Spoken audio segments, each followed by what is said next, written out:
शाम प्राची टीवी पर सीरियल देख रही होती है। तभी उसकी सास वहां आती है।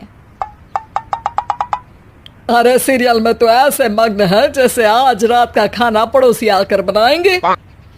मुझे पता ही नहीं था आपने अपने बेटे की शादी पड़ोस में भी की हुई है। हैं? मतलब? मतलब इस घर में सारा काम बहू ही करती है, आप तो सिर्फ खर्राटे मारती हैं। अच्छा जी, फिलहाल तो तुम आराम फरमा रही हो, चलो जाओ, ये मेरे टीवी देखने का समय है। आहा, इसीलिए मुझे भगाया जा रहा है। सॉरी, अब तो बिल्कुल नहीं जाऊंगी। प्राची की इस बात पर दोनों सास बहू के बीच टीवी रिमोट के पीछे बच्चों जैसे छीना झपटी शुरू हो जाती है, जिसके बीच श्लोक भी काम से घर वापस आ जाता है। आज मेरी चूहे बिल्ली की जोड़ी किस बात पर झगड़ रही है? अरे तेरे बीवी मुझे टीवी ही नहीं देखने दे रही। अरे तुम्हारी मम्मी मुझे खाना बनाने के लिए फोर्स कर रही है। अरे वाह, ऐसे बेतुके रीजन पर तो बच्चे भी झगड़ा नहीं करते। अरे मुझे कुछ मत बोल, सब इसने ही शुरू किया है। हाँ हाँ, जैसे आप तो बहुत दूध की धूली है ना। अरे बस, दोनों चुप। प्राची जाओ, खाने की तैयारी करो। और माँ तुम छोड़ो, तुम्हें क्या बोलूं, शांति से अपना सीरियल देखो, मुझे दोबारा लड़ने की आवाज सुनाई नहीं देनी चाहिए। ऐसा बोलकर श्लोक वहां से चला जाता है, जिसके पीछे पीछे प्राची भी कुछ न कुछ बड़बड़ाते हुए रसोई में चली जाती है। हाँ हाँ, सासू जी को तो कुछ बोलेंगे ही नहीं, बस मुझ पर ही हुक्म चलता है, खाना बनाओ, जैसे मैं इनके घर में खाना बनाने के लिए आई हूँ। इसी तरह शाम बीतती है और रात को श्लोक और प्राची की सास खाना खाकर सोने चले जाते हैं, लेकिन प्राची गुस्से में कुछ खाए बिना काम में ही लगी रहती है। इस घर में किसी को घंटा फिक्र नहीं पड़ता, मैं खाऊं या भूखी रहूं।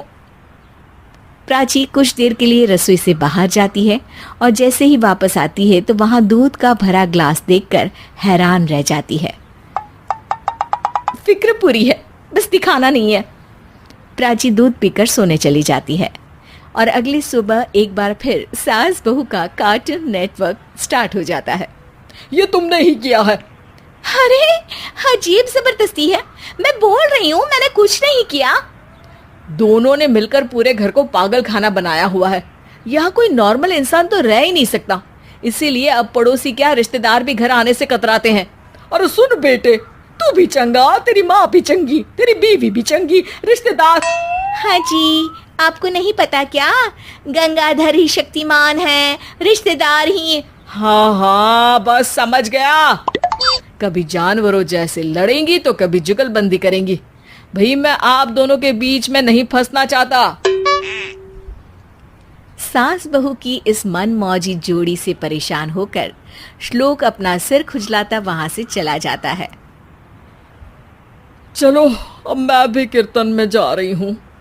इस पर जैसे ही सास कमरे में अपना पर्स लेने जाती है तो वहां नाश्ते की प्लेट रखी देख मुस्कुराने लगती है और नाश्ता करके घर से बाहर निकलते हुए कुछ पैसे टेबल पर रख जाती है, जिसके कुछ देर बाद सिलेंडर वाला घर आता है।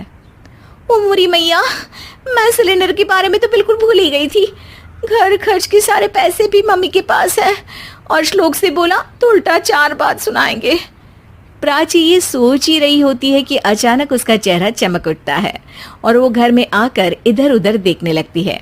तभी उसकी नजर टेबल पर रखे पैसों पर पड़ती है, जिन्हें वो सिलेंडर वाले को दे देती है। ये सब श्लोक देख लेता है। अच्छा बेटे, इतना बड़ा घोटाला, सबके सामने मैं तेरी दुश्मन और पीठ पीछे तेरी मेरी यारी। इस पर श्लोक एक प्लान बनाता है और शाम को सब एक साथ बैठे होने पर बोलने लगता है। माँ, तुम दोनों की बहुत लड़ाई होती है, इसलिए मैं सोच रहा हूँ कि प्राची को उसके घर छोड़ाऊं, इससे वो भी खुश रहेगी और तुम भी। अचानक श्लोक की ये बात सुनकर सास बहू शौक से उसकी तरफ देखती है। अरे ऐसे कैसे घर छोड़ाओगे, मुझे कहीं नहीं जाना। अरे तुमने बोला नहीं पर मैंने सुन लिया, तुम्हें मम्मी के साथ रहना अच्छा नहीं लगता, मुझे पता है।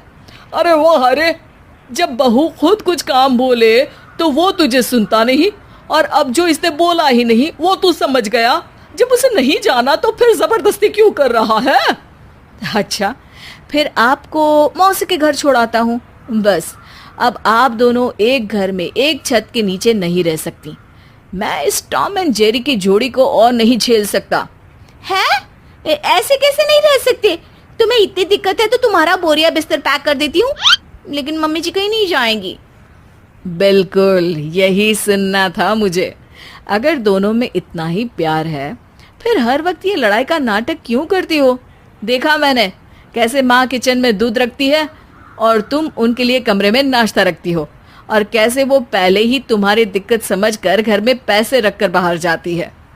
अरे भाई, इतना ड्रामा तो डेली सोप में भी नहीं होता जितना तुम दोनों ने इस घर में फैलाया हुआ है। तू हमें टॉम एंड जेरी बोलता है ना, तो याद कर वो दोनों भी एक दूसरे को बाहर वालों की बुरी नजर से बचाने के लिए हमेशा सबके सामने लड़ते थे, लेकिन अकेले में दिक्कत के समय मदद भी तो करते थे। बस हमारा रिश्ता भी कुछ ऐसा ही है। और वैसे भी अगर सास बहू में तू मैं नहीं होती तो दुनिया वालों को कहानियां कैसे मिलेंगी?